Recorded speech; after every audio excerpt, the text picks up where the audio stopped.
திடீர்னு பாலா வந்து எனக்கு ஒரு ஃபோனை ஒரு வாட்ஸ்அப்பில் அமிச்சான். என்னடா அது மூஞ்சி தெரியல, ஆனால் ஒரு குருவி மட்டும் இருக்குது. குருவி எடுத்து அமிச்சிருக்கேன். பார்த்தா சார் இது வந்து நீங்கள் தப்பாக நினச்சிக்காதீங்க சார், சாதாரண குருவி இல்லை சார், இது சாதாரண குருவி இல்லை, இது என்னுடைய பெட்டு அப்படின்னு சொல்லிட்டு ஒரு மீசை மட்டும் தெரியுது. அழகா அந்த மீசை அந்த குருவி அப்படி விளையாடுது மீசையை. அப்புறம் கண்ணு அதெல்லாம் பண்ணுது. சாதாரண குருவி இல்லை சார். சார் என்னடா என்ன தான் சொல்ல வரேன் சார், 2 நாளில் உடம்பு சரியில்லை சார், எவ்வளோ ப்ரே பண்ணிட்டேன், எவ்வளோ சாமி பண்ணேன், 4 வகை மதம் 40 கோடி தேவர்களையும் நான் போய் பார்த்துட்டேன், கொஞ்சம் ப்ரே பண்ணுங்க சார். ஆட்டை கடிச்சு மாட்டை கடிச்சு குருவியை கடிக்க வேண்டியதாக போச்சு. உடனே நான் பண்ணேன், உடனே அப்படியே கேமராவில் கை வச்சார். ஹல்லேலூயா ஹல்லேலூயா ஹல்லேலூயா ஹல்லேலூயா ஹல்லேலூயா பாவா பாவா பாவா பாவா அப்படின்னு ஜெய் சந்து.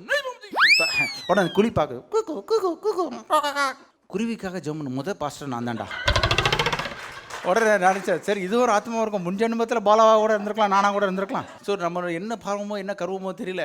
ஸோ அந்த இதில் அதான் சொல்லிட்டு அந்த குருவி ரொம்ப அழகாக இருந்துச்சு, ரொம்ப சாஃப்டாக இருந்துச்சு. அப்போ தான் நினச்சேன்ப்பா இவ்வளோ அவனை ஏஞ்சல் மேடம் சொன்னாங்க பாருப்பா குருவிக்கெலாம் ஜெபம் பண்ண சொல்கிறான். உடனே அவங்க சொன்னாங்க, எவ்வளோ அன்புள்ள படைத்தவன் பாலா,